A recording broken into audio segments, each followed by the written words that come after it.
Okay, remember that they're changing my voice and they're trying to confound what I'm doing. This video is about democratic socialism and the idea of a social democracy.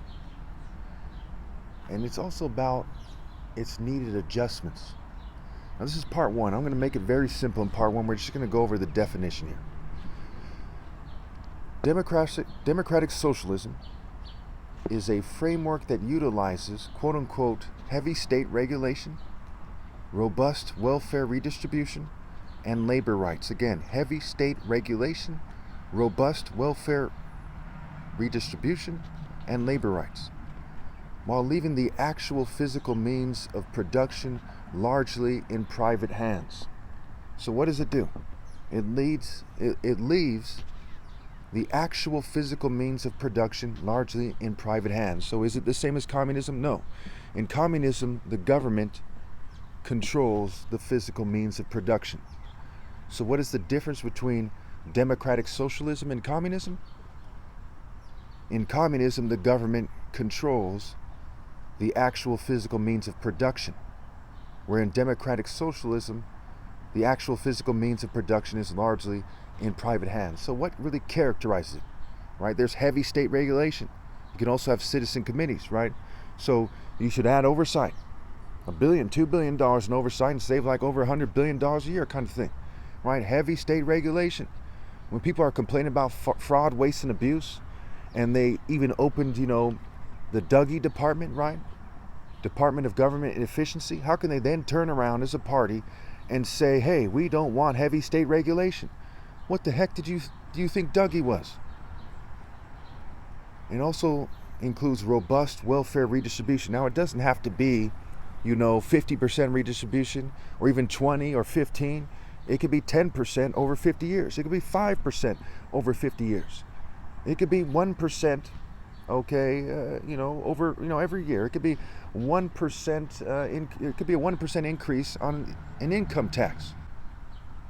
One way or another, it includes robust welfare redistribution and also labor rights. Now, labor rights is another one that can be tricky, right? These terms are vague, and you want to pinpoint it. You don't want to be vague.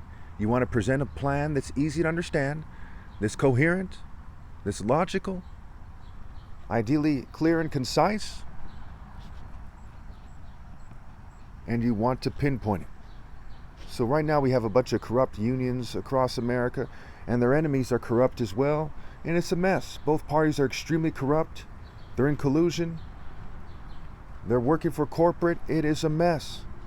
But labor rights can be things like fair wages after a thorough analysis, not just some kind of arbitrary increase in, wages or minimum wage, but a thorough analysis leading to a fair increase in wages. Okay, sometimes small businesses can't sustain them. There's various problems there. So labor rights can include, retirement packages. They can include, regulations put in place to make sure that people don't get sick on the job, what have you.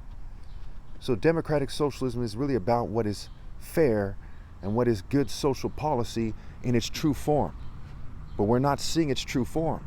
We're seeing people who are corrupt, making vague arguments. Now, some people just started, but that's usually how it goes. Some corrupt politician just started, some new guy, what have you. Now, what needs to be done here, and listen very carefully, is people do need to be on the left side of the spectrum because conservatism is guaranteed to fail. Just like trickle-down economics, it doesn't trickle down. So they need to move to the left part of the spectrum, and they need to pinpoint what is fair in regards to state regulation, in regards to redistribution and labor rights, and they need to start off with certain things, like a massive housing program, like redistributing the food on the farms that is edible that's thrown away because it's the wrong shape, size, and color. They need to have a thorough analysis of the healthcare sector. They need to have a massive farming program before they think about putting a dollar in anybody's pocket. They need to focus on these things that are much more efficient and much more effective. And we'll get into that more in part two.